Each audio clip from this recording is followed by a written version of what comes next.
நீங்கள் பார்த்துக் கொண்டிருப்பது நியூஸ் 21 செய்திகள். தமிழ்நாடு செய்திகளை உடனுக்குடன் தெரிந்து கொள்ள நியூஸ் 21 செய்திகளை பாருங்கள். உண்மை, உழைப்பு, உயர்வு. சேத்தியாத்தோப்பு அருகே என்எல்சி மண்வெட்டும் பகுதியில் முற்றுகை போராட்டம். மாவட்ட நிர்வாகம் என்எல்சியோடு கைகோர்த்துக் கொண்டு பாதிக்கப்பட்ட விவசாயிகளை பழிவாங்குவதாக குற்றச்சாட்டு.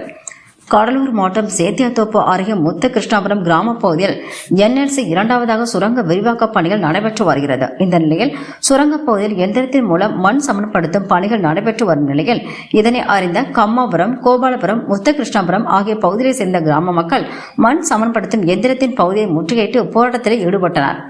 தங்களுக்கு பாரபட்சம் இல்லாமல் ஏக்கருக்கு 10 லட்சம் ரூபாய் கூடுதல் இழப்பீடு, அதே போன்று மனைகளுக்கு 3 லட்சம் ரூபாய் இழப்பீடு வழங்க வேண்டும் என கோரிக்கை வைத்து போராட்டத்தில் ஈடுபட்டனர். இதனால் பரபரப்பு ஏற்பட்டது. மேலும் இதுகுறித்து பாதிக்கப்பட்ட கிராம மக்களும் விவசாயிகளும் தெரிவிக்கும் போது, நாங்கள் என்எல்சி நிர்வாகம், மாவட்ட நிர்வாகம் மற்றும் பல்வேறு துறை சார்ந்த அதிகாரிகளிடமும் கோரிக்கை வைத்து மனுக்களை அளித்துள்ளோம். ஆனால் எங்களை அழைத்து பேசாமல் ஏற்கனவே நிவாரணம் கொடுக்கப்பட்டவர்களை அழைத்து பேசி என்எல்சி அதிகாரிகள் முடிவெடுக்கிறார்கள்.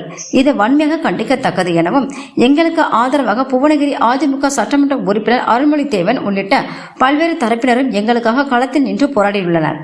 தற்போது எங்களுக்கு பாரபட்சமாக என்எல்சி நிர்வாகத்திற்கு ஆதரவாகவும் மாவட்ட நிர்வாகம் இருந்து வருவதை கண்டித்தும் எங்களுக்கு உரிய இழப்பீடு வேண்டும் என்பதை கோரிக்கை வைத்தும் இந்த போராட்டம் எங்களுக்கு தீர்வு கிடைக்கும் வரை மீண்டும் மீண்டும் போராட்டம் தொடரும் எனவும், நாங்கள் நிறுத்தப் போவதில்லை எனவும் அவர்கள் வேதனையோடு கோரிக்கை வைத்தனர்.